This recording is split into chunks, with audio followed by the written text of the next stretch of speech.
The dairy industry is a creepy bestiality cult. Here's one more reason why. Not only do dairy farmers wank off bulls and feast cows for profit, not only do they indoctrinate their kids into doing the same thing, there is also this. Have you ever gone to a state fair or livestock show and wondered why people show dairy cows? Have you been curious to learn how the judges place those cows the way he or she does? What do judges look for in these animals? Why do the herdsmen walk these animals slowly around in a circle like that? Well, today we're going to learn all about dairy judging to answer all of those questions. But before we learn the tips and tricks of dairy judging, let's learn about why we judge dairy cattle in the first place and why farmers work so hard to prep their animals for huge week-long shows like these. These are dairy judging contests. Dairy judging is basically a skill farmers develop so that they can select and breed the cows who will give them the best yield for the least investment for the longest time, and I'll elaborate on that later. This brochure from the Holstein Foundation, one branch of many of this creepy bestiality cult, describes dairy judging as such. Dairy judging is an activity that allows you to have fun while building dairy knowledge and developing other important skills such as public speaking, critical thinking, decision making, and self-confidence. This is what dairy cows are judged on in these competitions. 40% of the score is given to the udder, which to me is already creepy and bestiality adjacent, and we haven't even started yet.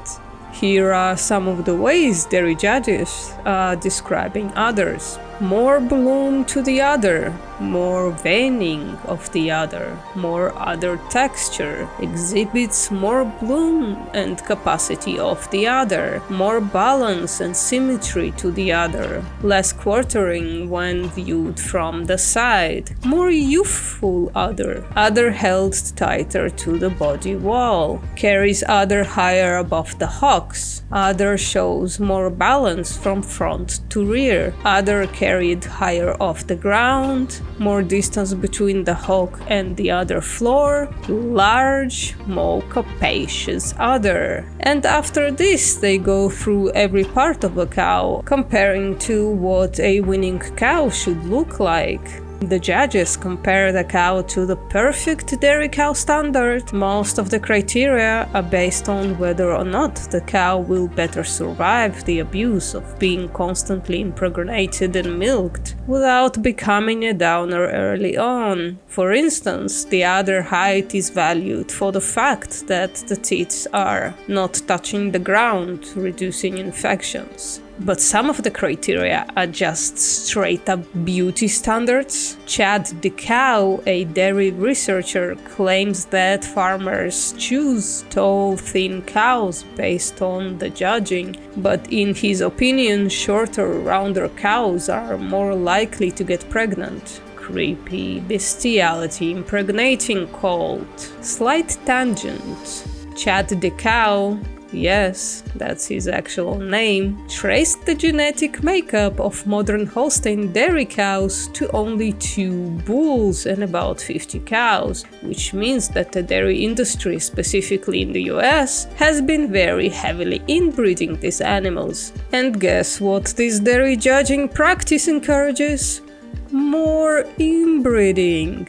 And why is that bad? Well, for starters, as far as I understand, heavily inbred animals have a higher chance of their recessive genes to be expressed, increasing the likelihood of genetic disease. Heavy inbreeding also affects fertility rates. Holstein fertility has dropped significantly since the 1960s. Pregnancy rates in the 60s were 35 to 40%, but by the year 2000 had dropped to 24%. Which probably might decrease the farmer's profit at some point, which I don't give a shit about as far as the farmers go, but I do care about how many times the cow gets molested for this process through invasive heat checks and artificial insemination, and what happens to the cows with the reduced fertility. Another quick tangent, a tangent within a tangent. I want to expose you to one more example of why the dairy industry is a creepy bestiality cult. In order to impregnate cows, they need to be in heat. And the farmers need to observe and check the cow's heat status in various ways. I'm gonna post 2 of those ways, and you can read it for yourself. I don't want my voice to be associated with your reactions to this.